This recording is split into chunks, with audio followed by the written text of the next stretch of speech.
Bonjour à tous, j'espère que vous allez bien. Cette semaine, deuxième partie de ma vidéo en 3 parties sur les avantages des différents prêteurs. Aujourd'hui, on parle du prêteur B ou prêteur alternatif. C'est parti.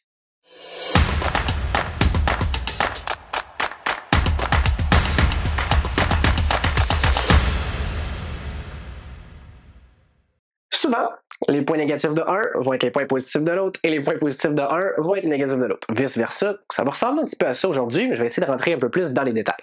Premier critère, au niveau du bureau de crédit, c'est beaucoup plus permissif. Je ne rentrerai pas dans les détails, mais en général, les banques demandent un minimum de 640, 660 et 680 si on va avec la CHL. Des fois, dans les banques B, donc Équitable, Aventry, B2B, Laurentine, etc., il n'y a même pas de minimum.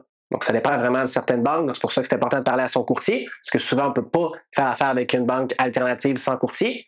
Mais des fois, au niveau du bureau de crédit, lorsque c'est juste ça que ça bloque, ça ne bloquera pas avec une banque B, il n'y a même pas de minimum. Deuxième point, je t'en avais parlé aussi dans l'autre vidéo, donc si vous ne l'avez pas vu, allez la voir, au niveau de certains programmes spéciaux dans les banques A, comme l'achat d'un chalet locatif ou même d'un terrain. Mais maintenant, c'est encore une fois d'autres programmes. Souvent, c'est le programme d'autodéclaration des revenus pour les travailleurs autonomes. Je n'en avais déjà parlé dans d'autres vidéos, encore une fois, fait que je ne rentrerai pas dans les détails, mais certaines banques B ont des programmes spéciaux, comme je pense notamment à la banque, là au moment où je fais cette vidéo-là, la banque B2B permet d'aller jusqu'à 55% de ratio, tandis que les banques A, le maximum, je ne me trompe pas, c'est 50%.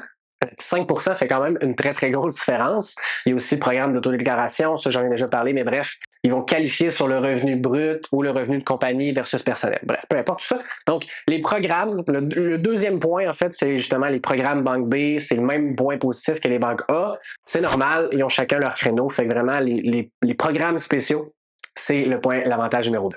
Le troisième point positif, c'est que lorsqu'on fait affaire avec un prêteur alternatif, on va souvent, pour pas dire tout le temps, avoir à faire affaire aussi avec un courtier hypothécaire qui est accrédité à cette banque-là. Si on fait affaire avec un bon courtier qui a du bon volume et une bonne relation avec cette banque B-là qu'on veut faire affaire, ben c'est pas compliqué. Il va avoir des délais extrêmement courts. Pourquoi? Parce que ce courtier-là va avoir son souscripteur désigné à cette banque-là.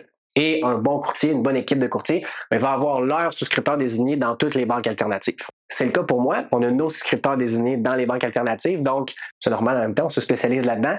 Donc, une fois qu'on a reçu la documentation du client, en 24 heures, le dossier il est négocié, il est monté, puis ensuite de ça, il est soumis et je vous dirais, en dedans d'une semaine, d'habitude c'est 2-3 jours, on a une réponse, au moins un signe de vie de la banque et en dedans d'une semaine, on a toujours une réponse qu'on est capable de présenter au client. Bref, troisième point, on parle des délais si on fait affaire avec la bonne personne. That's it pour moi aujourd'hui. Donc, en résumé, numéro 1, le crédit. Numéro 2, les programmes spéciaux au niveau de la qualification du revenu, travailleur autonome et surtout des ratios d'endettement plus permissifs. Et numéro 3, si on fait affaire avec le bon courtier, la bonne personne, les délais peuvent être vraiment meilleurs que dans une institution financière conventionnelle. C'est tout pour moi aujourd'hui. Si vous avez des questions, n'hésitez pas à les mettre en commentaire. Vous pouvez lâcher aussi un petit like sur la vidéo. À la prochaine!